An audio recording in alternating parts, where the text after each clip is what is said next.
নমস্কাৰ বন্ধুসকল, এই ভিডিঅ'টোত আমি অসম চৰকাৰৰ এনিমেল হাজবেণ্ডাৰী এণ্ড ভেটেৰিনাৰী ডিপাৰ্টমেণ্টৰ BFA ট্ৰেইনিং কোৰ্চ 2025 অৰ্থাৎ veterinary field assistant training course 2025ত যিসকলে এপ্লাই কৰিছে বা আবেদন কৰিছে তেওঁলোকৰ বাবে খুবেই ইম্পৰ্টেণ্ট হ'বলৈ গৈ আছে। এই ভিডিঅ'টোত আমি আপোনালোকে যি BFA ট্ৰেইনিং কোৰ্চ 2025-26 ছেশ্যনৰ বাবে আবেদন কৰিছে তাৰ কল লেটাৰ বা এডমিট কাৰ্ড কেতিয়া আহিব, পাৰ্চনেলিটি এছেছমেণ্ট টেষ্ট পেট এক্সাম কেতিয়া হ'ব আৰু আপোনালোকে আমাৰ আগৰ ভিডিঅ'টোত কিছুমান প্ৰশ্ন সুধিছিলে তাৰ উত্তৰবোৰ আমি দিবলৈ চেষ্টা কৰিম। অৰ্থাৎ আপোনালোকৰ যি ডাউট আছিলে সেই সকলোবোৰ ক্লিয়াৰ কৰিবলৈ চেষ্টা কৰিম। লগতে আমি কি কৰিম, PYQ কুৱেশ্যনছ এনালাইচিছ কৰিম। অৰ্থাৎ প্ৰিভিয়াছ ইয়েৰসমূহত BFA পেট এক্সামত কেনেকুৱা কুৱেশ্যনছ আহিছিলে সেইবোৰ ডিটেইলছত আলোচনা কৰিম। এই ভিডিঅ'টোত আমি যি BFA ট্ৰেইনিং কোৰ্চ ৰিগাৰ্ডিং প্ৰথমতে এটা ভিডিঅ' আপলোড কৰিছিলোঁ তাতে আপোনালোকে কমেণ্ট ছেকশ্যনত কিছুমান প্ৰশ্ন সুধিছিলে আৰু সেই প্ৰশ্নবোৰৰ উত্তৰ আমি এটা এটাকৈ দিবলৈ চেষ্টা কৰিম। আপোনালোকৰ বহুতেই কমেণ্ট কৰিছিলে যে 1 year BFA ট্ৰেইনিং কোৰ্চৰ আমি যি আবেদন কৰিছোঁ তাৰে এডমিট কাৰ্ড বা কল লেটাৰ কেতিয়া আহিব, পাৰ্চনেলিটি এছেছমেণ্ট টেষ্ট অৰ্থাৎ পেট এক্সাম কেতিয়া হ'ব। তাৰপিছত আৰু আপোনালোকে সুধিছে যে BFA পৰীক্ষাটো এইবাৰ ৰিটেন হ'ব নে ভাইভা হ'ব।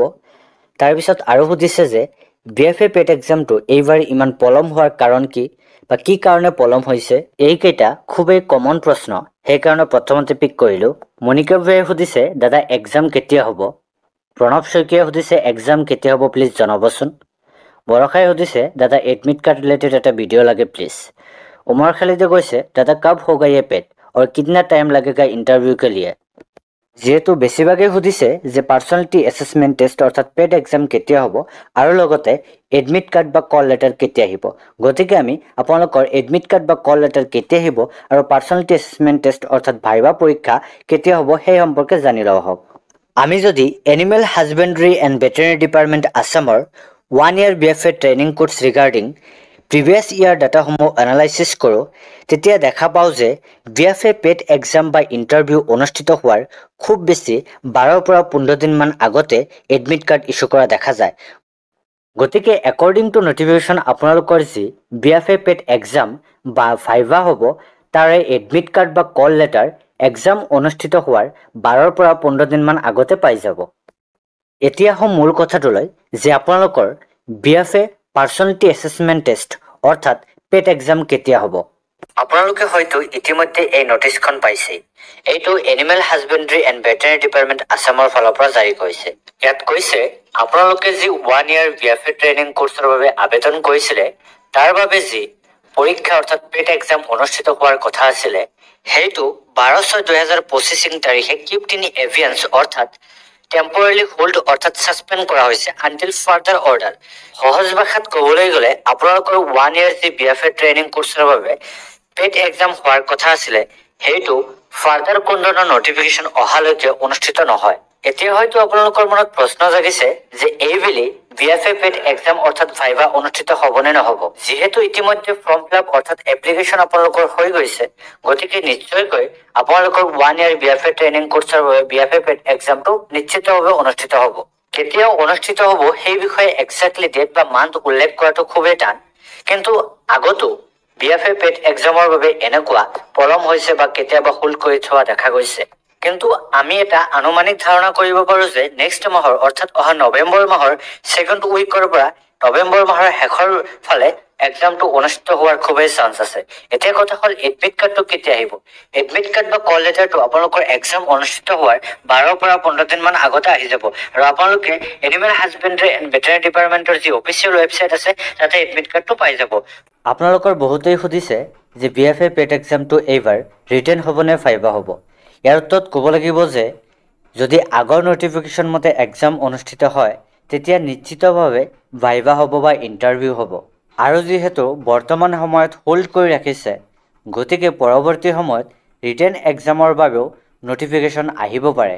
গতিকে আপোনালোকে দুয়োটাৰ বাবে প্ৰিপাৰেশ্যন চলাই যাওক যিহেতু এতিয়াও বহুত সময় আছে। তাৰপিছত আৰু দুই এজনে সুধিছে দাদা হোল্ড কৰি ৰখাৰ কাৰণ কি বুলি ভাবে আপুনি বা এক্সাম দেৰি হোৱাৰ কাৰণ কি বুলি ভাবে আপুনি। এইটো সম্ভৱতঃ দুটা কাৰণৰ বাবে হৈছে বুলি ক'ব লাগিব। প্ৰথমটো হৈছে যে animal husbandry and veterinary department আছামৰ আগৰ যিজন ডাইৰেক্টৰ আছিলে তেওঁক বদলি কৰা হৈছে অৰ্থাৎ তেখেতৰ ঠাইত নতুন এজন ডাইৰেক্টৰক দায়িত্বভাৰ দিয়া হৈছে আৰু হয়তো তেখেতে নতুনকৈ দায়িত্বভাৰ বুজি লওঁতে অলপ সময় লৈ আছে। লগতে আপোনালোকৰ BFA ট্ৰেইনিং কোৰ্চৰ বাবে কিজানি সম্ভৱতঃ ৰিটেন এক্সামো হ'ব পাৰে, সেইবাবে হয়তো হোল্ড কৰি ৰাখিছে নতুবা পলম হৈ আছে। আৰু এজনে কমেণ্ট কৰিছে যে ৰিটেন এক্সাম হ'লে কুৱেশ্যন কোনটো মিডিয়ামত আহিব, এছামিছ নে ইংলিছ? যিহেতু BFA পেট এক্সামটো এটা এণ্ট্ৰেন্স এক্সাম হয়, গতিকে আপোনালোকৰ যি কুৱেশ্যনছ পেপাৰ হ'ব সেই কুৱেশ্যনছ পেপাৰত অসমীয়া আৰু ইংৰাজী দুয়োটা লেংগুৱেজতে কি থাকিব, কুৱেশ্যনছ থাকিব। গতিকে চিন্তাৰ একো কাৰণ নাই, আপোনালোকে অসমীয়া আৰু ইংৰাজী এই দুয়োটা মাধ্যমতে কুৱেশ্যনছ পাব। তাৰপিছত আৰু এজনে সুধিছে career after BFA training programme, অৰ্থাৎ আপোনালোকে যদি 1 year BFA ট্ৰেইনিং কোৰ্চটো সম্পূৰ্ণ কৰে তেতিয়াহ'লে ভৱিষ্যতে আপোনালোকে কি কৰিব? এইটো এটা খুবেই ভাল প্ৰশ্ন। আপোনালোকে এই কোৰ্চটো কৰাৰ পিছত নিশ্চিতভাৱে বা 100% গেৰাণ্টিৰ সৈতে ক'ব পাৰোঁ যে অসম চৰকাৰৰ যি ভেটেৰিনেৰী ক্লিনিক আছে বা হস্পিটেল আছে তাতে 1-2 বছৰৰ ভিতৰতে ভেটেৰিনেৰী ফিল্ড এছিষ্টেণ্ট হিচাপে চাকৰি পাব, অৰ্থাৎ প্লেচমেণ্ট পাব। আপোনালোকে যি ভেটেৰিনেৰী ফিল্ড এছিষ্টেণ্ট হিচাপে নিয়োগ পাব সেইটো এটা খুবেই ভাল চাকৰি, গ্ৰেড 3 লেভেলৰ চাকৰি হয়, যাৰ পে স্কেলো ভাল আৰু আপোনালোকে এটা ভাল দৰমহা পাব। তাৰপিছত আপোনালোকৰ বহুতেই কমেণ্ট কৰিছে যে পেট এক্সাম ৰিলেটেড ইম্পৰ্টেণ্ট কুৱেশ্যনছ বা প্ৰিভিয়াছ ইয়াৰ কুৱেশ্যনছৰ ওপৰত ভিডিঅ' বনাব লাগে। আমি ইতিমধ্যে প্ৰিভিয়াছ ইয়াৰ কুৱেশ্যনছৰ ওপৰত দুটাকৈ ভিডিঅ' আপলোড কৰিছোঁ, য'ত গুৰুত্বপূৰ্ণ কুৱেশ্যনছবোৰ আলোচনা কৰা হৈছে। আপোনালোকৰ সুবিধাৰ্থে সেই ভিডিঅ' দুটাৰ লিংক ডেছক্ৰিপশ্যন বক্সত দিয়া থাকিব। আৰু অনাগত সময়তো আপোনালোকৰ প্ৰিপাৰেশ্যনত সহায় হোৱাকৈ আমি ভিডিঅ'বোৰ আগবঢ়াই যাম। গতিকে আমাৰ চেনেলটো ছাবস্ক্ৰাইব কৰিব আৰু কাষত থকা বেল আইকনটো টিপি দিব।